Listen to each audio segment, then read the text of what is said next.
Not knowing about League of Legends at this point is like not knowing that Keanu Reeves and Miley Cyrus had a baby recently and called her Bob if that would ever happen.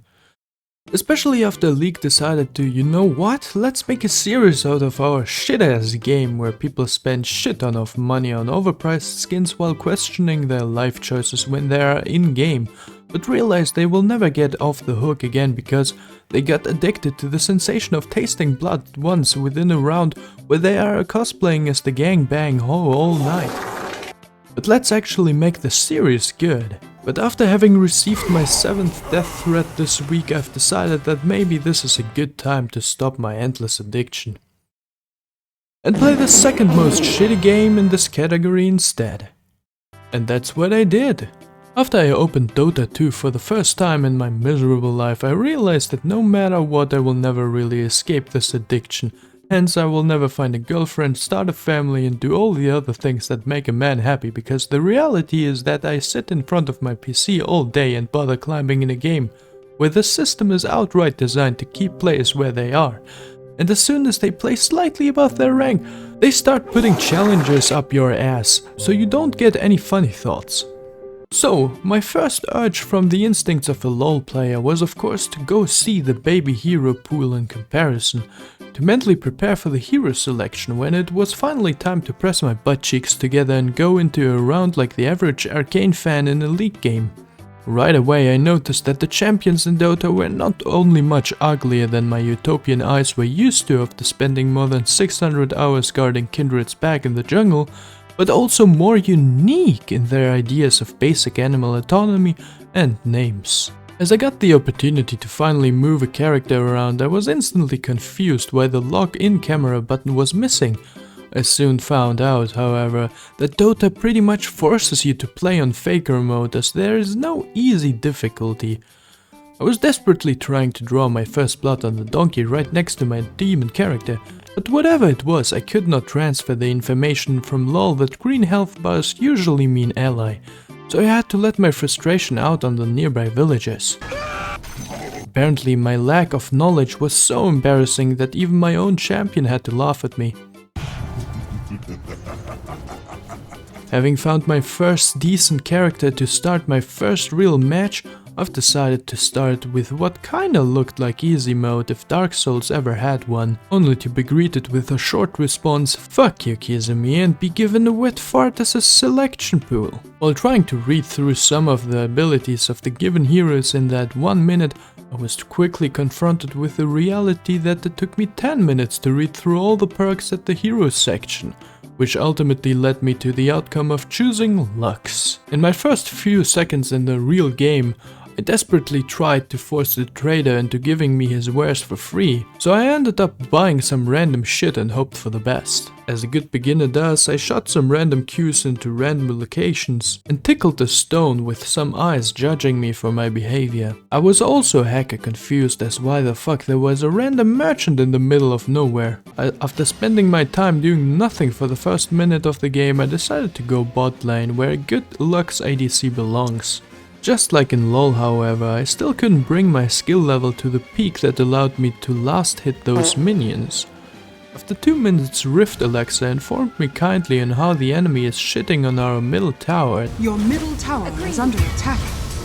As there was never a mid laner in our team to begin with, but I couldn't care less because I was thinking therefore I'm shitting on theirs now bitch, so shut the hell up and let me grind those sweet. As an attentive support, my co-bot liner tried to get some wood for us to make some tools so we could start looking for diamonds or whatever you mine trees here in this game for. After a short while of wondering if I was even on my correct lane, I tasted that sweet, sweet nectar of victory. After another while, something happened of which I wasn't exactly sure if I was the one doing it. But the red bars on the 2 enemies disappeared, so I didn't really care to know the details. Another encounter in which I was wondering if the enemy was aware that the big red tower deals damage to them left me vulnerable, so the first instinct after not figuring out how to recall was to run all the way back to base. After my quick visit to Fountain, where I spent most of my time in LoL, I decided to give the enemy mid laner a nice visit with my 4 other friends. Holy shit. I was totally aware of what was going on the map, so I didn't question it. And while I was philosophizing in the forest, I noticed that somebody was committing mass genocide. The only thing I could do was hope it was one of my teammates who was committing it. While I saw that somebody out of my team has found the B button, I was kindly asking them how I could apply the same effect to my character. After looking through my inventory for half an eternity, I found the teleport summoning spell and used it to recall. Since I had to run all the way back to lane after that, I could at least let all my frustration out on the stone kisses right in front of me.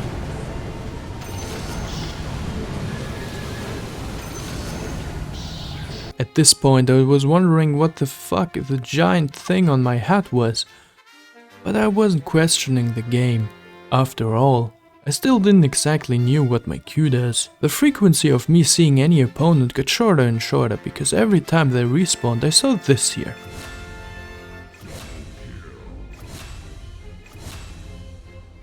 It was safe to say that some players don't want you to play the game, and it has certainly nothing to do with this footage right here. You know what, don't even ask me how that happened. And after a strategical sovereign distraction from my side, we could claim my first victory. Which was the reason for me initiating the next 10 games. You can see the LoL addiction right here. In the next match, after taking 1 second to look at this guy's final ability, I decided to try the one out I couldn't find any LoL comparison for, so we just call him Bob for now. It was still kinda annoying me that every time I got low I had to walk back the entire way to base just to heal up. But it gave me long enough to think about why I was losing 90% of my health bar in the first place. After all that stupidity, it was still surprising to me how a guy like me could get an ultra kill, but I suppose there is a reason why there is an extra section in the matchmaker kindly saying, in other words, Dota for brain dead people. After having ripped off Donald Trump's dead corpse of his entire wealth he was conveniently carrying with him, I decided to buy the one item that makes the tiniest sense with my character. And since I still haven't figured out what the tiny buttons on the left corner do, I told the flying goat on base he should move his ass with that sweet candy to mine manually. And in case you're wondering what I got myself, it was 3 of the same whatever this shit is supposed to be. By that time I had already figured out that the giant Eiffel Tower on my head was indicating with what degree of mass genocide I was going to be charged later. Just one girl lost in the woods failed to understand on what to do when seeing a blood-soaked murderer with his victim's head stacked on top of his own, and the correct answer was not running towards him, but that she can rethink with her maker. You would think after I successfully purchased 3 of the same item and let my goat deliver the pizzas for me, I would use that handy feature in the future. But my LoL habits were too deeply rooted, and so I couldn't help but warp myself all the way back just to pay for the useless shit I am buying myself. Cause I couldn't trust that frisky goat anymore after buying 3 of the same piece. The enemy was dying to see my new fashion quite literally, and I told them you can be part of that too, to which they replied no please I wanna live, and I said I wasn't asking bitch, which ended in Soren's tower blowing up cause he couldn't handle seeing that swagger. As for my next hat trick, I was going to play as the one and only Leona in black and as a male dragon. Now if that isn't inclusive, I don't know what is. Only now I realize that in this game you can't spam every ability in your kit as if there was no tomorrow like in League, but actually think before knocking yourself out on the keyboard, as I found myself quicker out of mana than a cocaine addict without money. That didn't stop me, however, from collecting Christmas hats, and you know what they say, a man with many hats is a man you should fear. But I suppose people in the braindead category have nothing to fear, as the Ash demonstrated by trying to dodge my autos, so they just ended up adding to my swagger.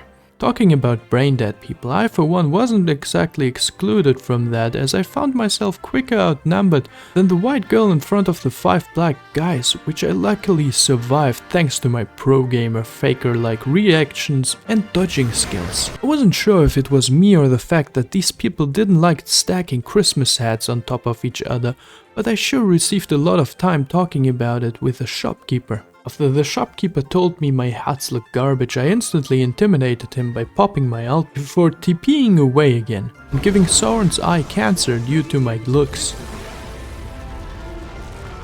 For my fourth round I was thinking the Sauron Hobbit fanboy was looking kinda slick with his eye hoodie, and so I decided to molest some top laners with some period flutes from my non-existent girlfriend before paying the price for that pervy shit. In this attempt, I was confused whether the enemy doesn't see the flutes when my pervy soyjack is hiding behind a tree, or if the enemy hasn't completed their tutorial on how to use their eyeballs, but at the end I was the old Gramps giggling behind the branches.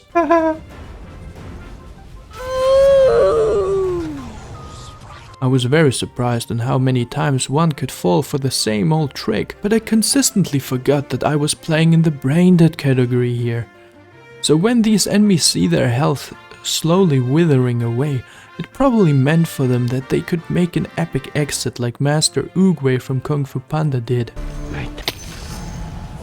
But soon the time for my ADC had come as well, and as a good support does, I honored his last moments 10 miles away under our own tower while he was still alive. The approximately 10th time Callista still didn't understand. When the ground turns red and starts nibbling at your skin, it means run, and not in the center of it but out. My top lane started to feel lonely since the enemy still doesn't like my post-Christmas fashion. But after I heard that there was a party going on south, I instantly said count me in, to which the enemy team was like, "K, but we just gonna ignore you," to which I responded, "K, but I'm still gonna eat all the food and clap your host butt cheeks." It was safe to say though that I took one too many from the funny stuff and found myself out in the woods alone where I probably shouldn't be past my bedtime. My weak frail body didn't agree to go out alone again, so I convinced it if I were to hire some big buff bodyguards nothing bad can happen. And so it did.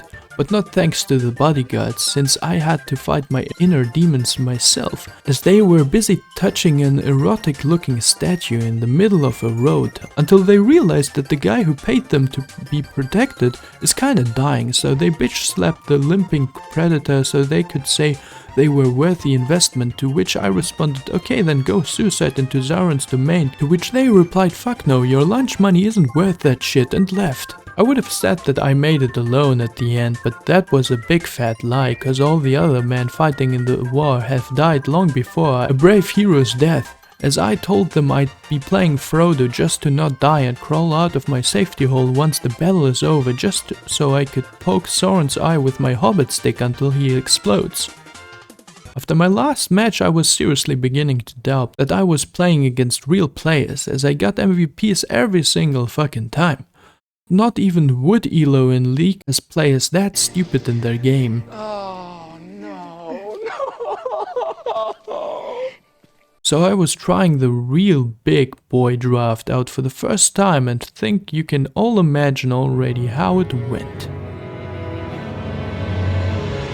That's right, I got my butt ripped open more times than the school hoe at finals trying to pass the exams, as my KDA was telling me and the entire team what the reason for our failure was. Cause every time I went back to lane I was greeted with an axe in my face saying, "Welcome back, now walk this walk again to get another one."